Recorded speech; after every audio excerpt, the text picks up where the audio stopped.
Hi friends, welcome to Telugu cricket chat. IPL 2025లో the best closing encounter అయితే ఈ రోజు మనం చూసాం. సిఎస్కే వర్సెస్ ఆర్సీబీ మధ్య జరిగిన ఈ మ్యాచ్ అయితే నిజంగా మెంటల్ ఎక్కిపోయిందని చెప్పాలి. కాసేపు మ్యాచ్ అయితే ఆర్సీబీ వైపు వెళ్ళింది, కాసేపు సిఎస్కే వైపుతో వెళ్ళింది.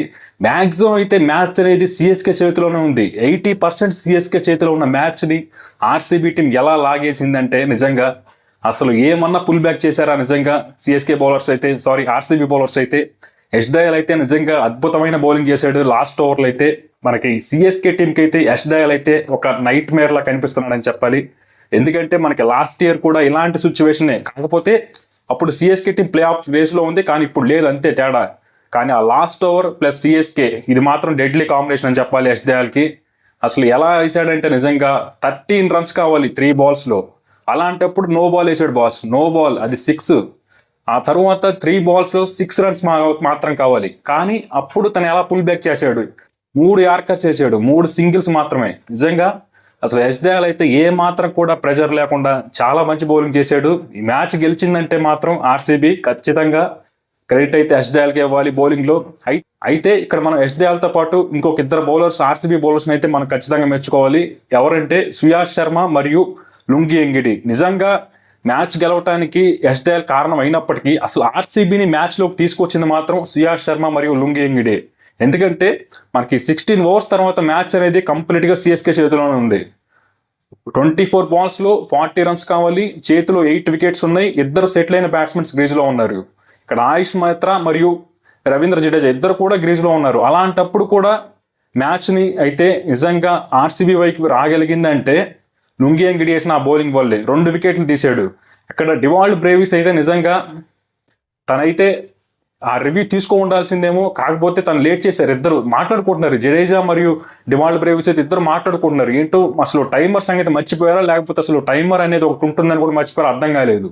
నిజంగా 15 seconds ఉంటుంది కదా, అయితే వాళ్ళైతే ఆల్మోస్ట్ ఒక 20 seconds పైనే వాళ్ళు డిస్కస్ చేసుకున్నారు. ఆ తర్వాత రివ్యూ అడిగారు, కానీ అప్పటికే టైం అయిపోయింది. అంటే రివ్యూ తీసుకోవాలనే ఉద్దేశం అయితే నిజంగా కనిపించలే అప్పుడైతే. అదైతే చాలా చాలా పెద్ద ఎఫెక్ట్ కొట్టిందని చెప్పాలి. నిజంగా సిఎస్కే మ్యాచ్ ఓడిపోవడానికి ప్రధాన కారణంలో అది కూడా ఒకటని చెప్పొచ్చు. డివాల్డ్ బ్రేవిస్ అయితే చాలా మంచి ఫామ్లో ఉన్నాడు. అలాంటి బ్యాటర్ అయితే 0కి వచ్చి రాగానే అవుట్ అవ్వడం నిజంగా సిఎస్కే టీంకి అయితే చాలా చాలా ఇంపాక్ట్ అయితే క్రియేట్ చేసింది.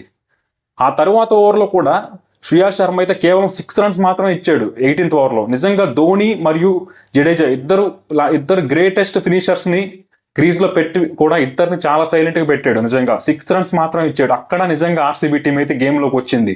ఆ లాస్ట్ 2 overల వరకు మ్యాచ్ వెళ్ళగలిగిందంటే ఆ 17th over మరియు 18th over లుంగి ఎంగిడి మరియు సుయాష్ శర్మ వీళ్ళిద్దరు వేసిన 2 overలే ఆర్సీబీని తిరిగి గేమ్లోకి తీసుకొచ్చాయి. ఆ తర్వాత 90th overలో భువనేశ్వర్ కుమార్ మంచి బౌలింగ్ వేశాడు. ఒక క్యాచ్ డ్రాప్ అయింది అప్పట్లో. విరాట్ కోహ్లీతో ఒక సింపుల్ క్యాచ్ అయితే డ్రాప్ చేశాడు. అయినప్పటికీ కూడా తిరిగి లాస్ట్ ఓవర్లో 15 runs కావాలి. మనకి సేమ్ సిచ్యువేషన్ అయితే 2024 లాస్ట్ ఇయర్లో చూసాం. మనకి సిఎస్కే ఆర్సీబీ మధ్య జరిగిన మ్యాచ్లో సేమ్ ఇలాంటి సిచ్యువేషనే. ధోని జడేజా గ్రీజ్లో ఉన్నారు. లాస్ట్ ఓవర్లో ఎంతో వాళ్ళు క్వాలిఫై అవ్వాలంటే ఒక 16 runs 17 runs కావాలనుకుంటా. సేమ్ అప్పుడు కూడా ఇలాంటి సిచ్యువేషనే.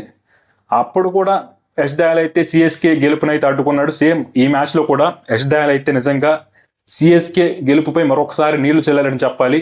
నిజంగా ఆర్సీబీ టీం నుంచి అయితే చాలా మంచి పర్ఫార్మెన్స్ అయితే వచ్చింది. లాస్ట్లో బౌలర్స్ అయితే చాలా బాగా పుల్ బ్యాక్ చేశారు. రజత్ పటిదార్ కూడా లాస్ట్లో చాలా బాగా కెప్టెన్సీ చేశాడు. తన బ్యాటింగ్లో వరుసగా 3 matches ఫెయిల్ అయినప్పటికీ కెప్టెన్గా మాత్రం అయితే సూపర్ సక్సెస్ అయ్యాడని చెప్పాలి. ఇక అసలు ఈ మ్యాచ్లో ఏం జరిగిందో కంప్లీట్గా ఒకసారి చూసుకుంటే, ముందుగా సిఎస్కే టీం అయితే టాస్ గెలిచి బౌలింగ్ తీసుకుంది. బ్యాటింగ్ స్టార్ట్ చేసిన ఆర్సీబీ టీంకి అయితే చాలా మంచి స్టార్ట్ వచ్చింది. విరాట్ కోహ్లీ అయితే చాలా బాగా ఆడాడు. నిజంగా చాలా ఫ్లూయెంట్గా అనిపించాడు ఈ మ్యాచ్లో విరాట్ కోహ్లీ. లాస్ట్ మ్యాచ్లో విరాట్ కోహ్లీ స్ట్రైక్ రేట్ తక్కువ ఉందని కొంతమంది చాలా క్వశ్చన్లు వేశారు. కానీ ఈ మ్యాచ్లో మాత్రం తను ఎలా ఆడాడో ఒకసారి చూస్తే అర్థం అవుద్ది. ఆల్మోస్ట్ 187 స్ట్రైక్ రేట్తో అనుకుంటా 63 runs అయితే స్కోర్ చేశాడు. 62 runs అయితే స్కోర్ చేశాడు 33 balls. అంటే విరాట్ కోహ్లీకి ఇప్పుడు ఎలా ఆడాలో తెలుసు. తనకి కొత్తగా మనం చెప్పాల్సిన అవసరం లేదు. తను చేజింగ్ చేసినప్పుడు ఒక విధమైన స్ట్రైక్ రేట్ తాడతాడు, టార్గెట్ సెట్ చేసేటప్పుడు ఇంకొక విధమైన స్ట్రైక్ రేట్ తాడతాడు.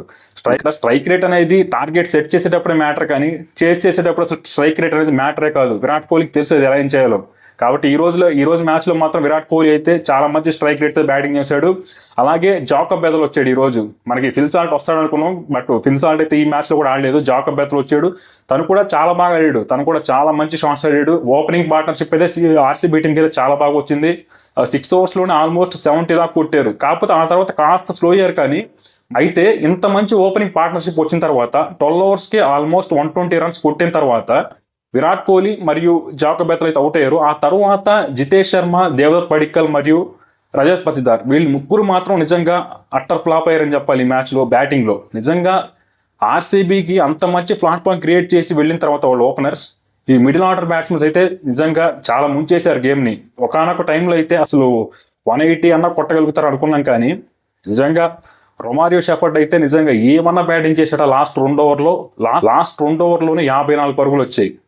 మనకి 19th ఓవర్లో ఖలీల్ అహ్మద్ వేసిన ఓవర్లు అయితే 33 రన్స్ కొట్టాడు. ఆ తర్వాత లాస్ట్ ఓవర్ పతిరానా వేసిన ఓవర్లు అయితే 21 రన్స్ కొట్టాడు. నిజంగా అసలు ఈ మ్యాచ్లో ఆర్సీబీకి అసలు ఏమన్నా కాంపిటీషన్ ఇవ్వగలిగింది సిఎస్కే కంటే, అసలు ఆర్సీబీ స్కోర్ 200 బోర్డు మీద పెట్టగలిగింది అంటే నిజంగా రొమారియో షెఫర్డ్ బ్యాటింగ్ వల్లే. తనైతే ఆఖరులో మాత్రం చాలా మంచి బ్యాటింగ్ అయితే చేశాడు. లేదంటే 170, 180 అయినా వస్తుందా లేదా అనుకున్నారు ఆర్సీబీ ఫ్యాన్స్ అయితే.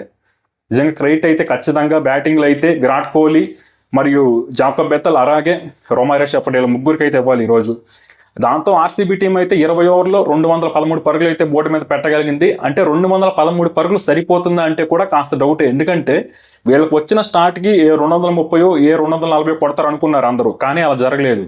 నిజంగా సిఎస్కే బౌలర్స్ కూడా మనకి క్రెడిట్ ఇవ్వాలి. పతిరానా చాలా మంచి బౌలింగ్ వేశాడు. అలాగే ఇక్కడ అంశుల్ కాంబోజ్ అయితే చాలా బాగా వేసాడు. తనకి 3 ఓవర్స్లో 24 రన్స్ ఏమో ఇచ్చినట్టున్నాడు. అయితే ఇక్కడ ధోని అయితే ఖచ్చితంగా ఒక టాక్టికల్ మిస్టేక్ చేశాడని చెప్పాలి. ఎందుకంటే అంశుల్ కాంబోజ్ అంత మంచి బౌలింగ్ వేసిన తర్వాత ఖలీల్ అహ్మద్కి అయితే 19th ఓవర్ ఇవ్వడం అయితే ఖచ్చితంగా అది ఒక బ్లండర్ అని చెప్పాలి.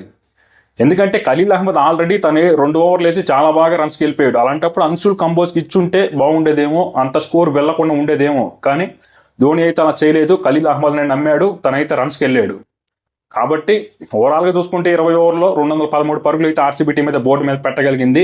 ఇక ఆ తర్వాత చేజింగ్ స్టార్ట్ చేసిన సిఎస్కే టీంకి అయితే ఫస్ట్ 2 ఓవర్లో ఆర్సీబీ బౌలర్స్ అయితే సైలెంట్గా పెట్టగలిగారు. కానీ ఆ తర్వాత భువనేశ్వర్ కుమార్ వేసిన ఓవర్లో తన సెకండ్ ఓవర్లో నిజంగా ఆయుష్ ఆత్రే అయితే నిజంగా అదరగొట్టాడని చెప్పాలి. 28 రన్స్ కొట్టాడు. మూమెంటం మొత్తం సిఎస్కే వైపే వెళ్ళిపోయింది. ఆ తర్వాత చిన్నగా కొద్దిగా కంబ్యాక్ చేసినప్పటికీ కూడా పవర్ ప్లేలో 58 రన్స్ అయితే వచ్చాయి.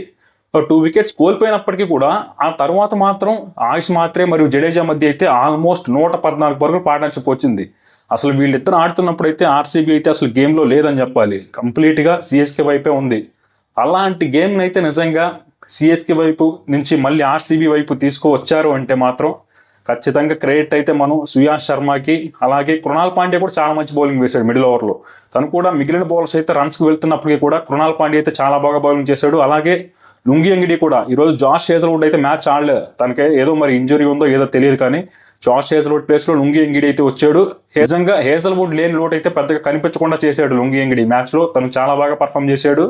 అలాగే ఇంపార్టెంట్ టైంలో 2 వికెట్స్ అయితే తీశాడు. కాబట్టి ఖచ్చితంగా లుంగి ఎంగిడి మరియు సుయాష్ శర్మ ఆర్సీబీ తిరిగి మ్యాచ్లో రావడానికి అయితే ప్రధాన కారణం అని నేను చెప్తాను. ఆ తర్వాత లాస్ట్లో ఎస్డీఆర్ అయితే నిజంగా అది ఒక వండర్ అని చెప్పాలి ఈ సీజన్లో. నిజంగా 3 బాల్స్లో 13 రన్స్ కావాలన్నప్పుడు ఒక నో బాల్ వేసి దాన్ని 6 కొట్టిన తర్వాత కూడా తిరిగి మ్యాచ్లోకి కంబ్యాక్ చేశాడు అంటే మాత్రం నిజంగా hats off to Yash Dayal. ధోనీని అయితే వరుసగా 2వ సారి అయితే అవుట్ చేశాడు. అంటే లాస్ట్ ఇయర్ అవుట్ చేశాడు సేమ్ ఇదే గ్రౌండ్లో. ఈ సంవత్సరం కూడా సేమ్ అలాగే అవుట్ చేశాడు. కాబట్టి యష్ దయాల్ అయితే సిఎస్కే టీంకి అయితే ఒక నైట్ మేర్లా మారాడని చెప్పాలి. ఇక్కడ సిఎస్కే బ్యాటింగ్లో కూడా ఆయుష్ మాత్ర అయితే చాలా బాగా పర్ఫామ్ చేశాడు. 94 రన్స్ అయితే స్కోర్ చేశాడు 48 బాల్స్లో. అలాగే జడేజా కూడా ఈరోజు చాలా మంచి ఇన్నింగ్స్ అయితే ఆడాడు. కానీ దాన్ని గెలుపు వైపు అయితే మార్చలేకపోయాడు జడేజా. జడేజా అంత సెటిల్ అయ్యి లాస్ట్ వరకు గ్రీజ్లో ఉండి కూడా మ్యాచ్ని గెలిపించలేకపోయాడు. ఇదైతే మాత్రం ఖచ్చితంగా సిఎస్కే ఫ్యాన్స్కి అయితే డిసప్పాయింట్మెంట్ అని చెప్పాలి. ఇక్కడ నిజంగా సిఎస్కే గేమ్ ఎక్కడ పోయిందంటే మాత్రం రివ్యూ తీసుకొని ఉండాల్సింది డివాల్డ్ బ్రేవిస్ది. అక్కడ తీసుకుంటే సిఎస్కే ఏమన్నా ఖచ్చితంగా గేమ్లో ఉండేది అనిపించింది. అలాగే లాస్ట్లో ధోని అయితే ఇంకాస్త ఎర్లీగా అటాక్ చేసి ఉండాల్సింది. కాస్త తను కూడా 2-3 డాట్ బాల్స్ ఆడడం అది కూడా కాస్త ప్రెజర్లో పెట్టింది సిఎస్కే టీంని. వాళ్ళకి కలిసి వచ్చినాయి కొన్ని మంచి ఛాన్సులు కూడా వచ్చినాయి సిఎస్కే టీంకి. 4 క్యాచ్ డ్రాప్లు అయ్యాయి జడేజాకి అయితే. విరాట్ కోహ్లీ క్యాచ్ వదిలేశాడు, రజత్ పతిదార్ ఒక క్యాచ్ వదిలేశాడు, అలాగే రొమారియో షెఫర్డ్ అనుకుంటా, లుంగి ఎంగిడి సంథింగ్ వీళ్ళిద్దరిలో ఎవరో ఒకరు క్యాచ్ వదిలేశారు. అలాగే టిమ్ డేవిడ్ కూడా ఒక టఫ్ ఛాన్స్, అది కూడా తను కూడా వదిలేశాడు. అది క్యాచ్ అనలేం కానీ ఎట్టయినా తను కూడా క్యాచ్ కింద కన్వర్ట్ చేయాల్సింది. కాబట్టి 4 ఛాన్స్లు అయితే వచ్చాయి జడేజాకి, కానీ యూటిలైజ్ చేసుకోలేకపోయాడు కంప్లీట్గా. దాంతో ఈ మ్యాచ్లో అయితే నిజంగా ఆర్సీబీ టీం అయితే 2 పరుగుల తేడాతో ఒక థ్రిల్లింగ్ వికెట్ అయితే సాధించింది. నిజంగా ఆర్సీబీ టీం అయితే ఈ సీజన్లో చాలా చాలా బాగా పర్ఫామ్ చేస్తుందని చెప్పాలి. కొన్ని క్లోజ్ మ్యాచెస్లో అయితే ఆర్సీబీ టీం అయితే మనం గెలవడం చూసాం. మనకి ఇదే గ్రౌండ్లో లాస్ట్ ఆర్ఆర్తో కూడా ఇలాగే ఆ మ్యాచ్లో జాష్ హేజల్వుడ్ అయితే చాలా మంచి ఓవర్ వేసి మ్యాచ్ని గెలిపించాడు. ఈ మ్యాచ్లో యష్ దయాల్ అయితే అలాగే చాలా మంచి ఓవర్ వేసి లాస్ట్లో గెలిపించాడు. కాబట్టి ఈ మ్యాచ్లో ఆర్సీబీ బౌలర్స్ అయితే తిరిగి ఖచ్చితంగా కంబ్యాక్ చేశారని చెప్పాలి. ఇనిషియల్గా రన్స్కి వెళ్ళినప్పటికీ బ్యాటింగ్లో విరాట్ కోహ్లీ మరియు జాకబ్ బెతల్ అయితే చాలా బాగా పర్ఫామ్ చేశారు. కెప్టెన్ రజత్ పతిదార్ అయితే కెప్టెన్సీ బాగా చేసినప్పటికీ బ్యాటింగ్లో అయితే వరుసగా 3వ మ్యాచ్లో ఫెయిల్ అయ్యాడని చెప్పాలి. కాబట్టి ఆర్సీబీ టీం అయితే టేబుల్లో తిరిగి ఫస్ట్ ప్లేస్కి అయితే వెళ్ళింది. కాబట్టి వీళ్ళు మళ్ళీ మిగిలిన మ్యాచెస్లో ఎలా పర్ఫామ్ చేస్తారో చూడాలి. సిఎస్కే టీంకి అయితే ఇంకా 3 మ్యాచ్లు ఉన్నాయి. వాటిలో వాళ్ళు గెలుస్తారో లేదో మరి చూడాలి, వాళ్ళు ఎలా తిరిగి కంబ్యాక్ చేస్తారో. ఆర్సీబీ టీంకి అయితే వాళ్ళ ప్రధాన లక్ష్యం అయితే క్వాలిఫైర్ 1 ఆడాలి, అంటే టేబుల్లో ఫస్ట్ ప్లేస్లో లేదా సెకండ్ ప్లేస్లో ఉండటానికి అయితే మ్యాక్సిమం ట్రై చేస్తారు. మరి చూద్దాం మిగిలిన ఈ టోర్నమెంట్లో ఎలా ఉంటుందో.